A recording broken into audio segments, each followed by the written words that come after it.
So today we're going to be talking about AEC writing. I'm going to be talking about what it is, defining some terms, um, why it's important. So I want to start with why it's important. This type of writing, this formatting of writing is important because it's part of what the ACT is going to look for. It's going to make sure when grading the writing portion of your ACT when you take it in 11th grade, um, they're going to be looking for you hitting these marks. So, another thing, if you plan on going to college, a lot of college professors, especially early on in your English classes, are going to be looking for these things, maybe not necessarily in this format, but they're going to check and make sure that you have what it takes to be considered AEC writing. So, let's define AEC writing to get started. So, what is AEC? It means assertion, evidence, and commentary. So, you're going to use this method of writing as building blocks for your body paragraphs. Your introduction and your conclusion will follow a different format, but this is for mainly for those, 3, 4, 5, however many body paragraphs that you have. It can also be referred to as the evidence cycle, but I think I've only ever heard it referred to as AEC. However, depending on, your collegiate level, they may call it the evidence cycle. So, um, the breakdown of AEC, like I said, is assertion, evidence, and commentary. Assertion means the subject or view you're about to present. It could also be considered the topic sentence. However, I would suggest separating those two because your topic sentence for body paragraph needs to be kind of short, sweet, to the point, while your assertion needs to be just a little bit more detailed than what you would typically put in a topic sentence.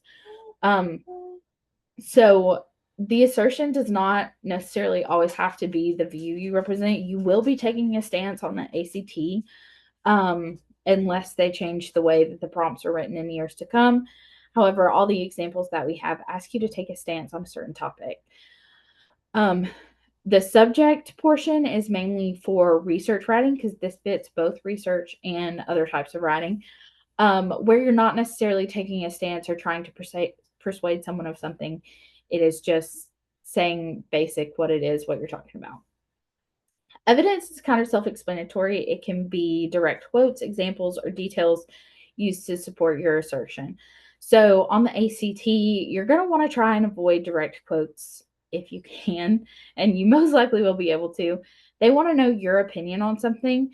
So you can pull from, evidence that you experience in the world around you, your experiences in life.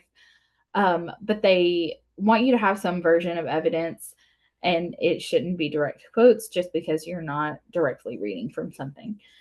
So, but in research papers or book reviews or something like that, you're going to pull more direct quotes.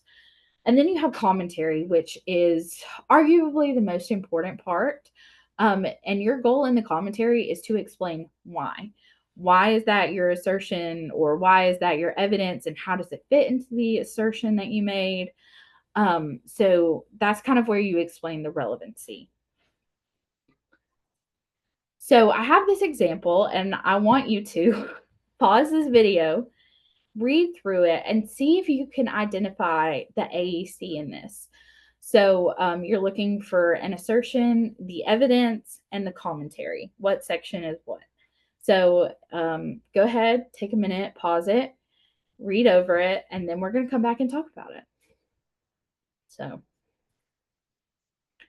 okay, so hopefully you paused it and read over it, but we're going to go ahead and talk about where that assertion is, where the evidence is, and where the commentary is. So, right off the bat, I'm not going to read the whole thing because it is a longer paragraph. But if we read the first sentence, in the cry of the owl, Highsmith reveals the hidden creepiness of the suburbs through her descriptions of suburban homes, which challenges readers to look deeper at suburban dangers. So I mentioned earlier that the topic sentence is going to differ from the assertion in this, or they're going to be two separate things. So that is the topic sentence. It is pretty surface level. It's mainly just talking about what they read or the text that this paragraph is based off of, and kind of giving you a little introduction into the paragraph. However, if we read the next sentence, while the typical American suburban home has a front yard, a white picket fence, a trim lawn, and a pristine paint job that reflects the neat and orderly nature of the people inside the home, Jenny's home reveals the inner disarray, creepiness, and chaos lurking beneath the surface. So, this is more of an assertion because it's giving you more information. It's telling you what exactly they're talking about. So it kind of makes this, I don't want to say assumption, but it does make an assertion here, I guess, that there's not, there's a whole different level of suburban homes, or a whole different level of suburbia, if you will. So that would be the assertion in this, because it's a little bit more detailed. However, it's still specific, and it's going to give you more context as to what the author of this paragraph is talking about. So then we have following right after the evidence. So this, in this case, is a direct quote because we are talking about a piece of literature. So a two-story white house with brown shutters and brown trim, much in need of painting, and the lawn was overgrown and the white rail fence along the driveway collapsing in askew. So, like I said, that's the direct quote. That is the evidence. And then basically from this period on is pretty much just the commentary. So, in this little bit of commentary, if you read it, you can see that the author explains why this piece of evidence is important and how it fits into their assertion that there is a little bit more going on behind the scenes in suburban homes. So, you can see that it talks about how the appearance in suburbia is very important, or suburbs is very important. If everything appears to be running smoothly on the surface, then the neighbors will not question the unspoken narrative. And then it talks about why her home and the description of her home in this book or in this excerpt is very important, because it is very unsettling, and it goes against what we expect with the suburbs to look like, and reveals the suburbs can be places for chaos to fester despite appearances.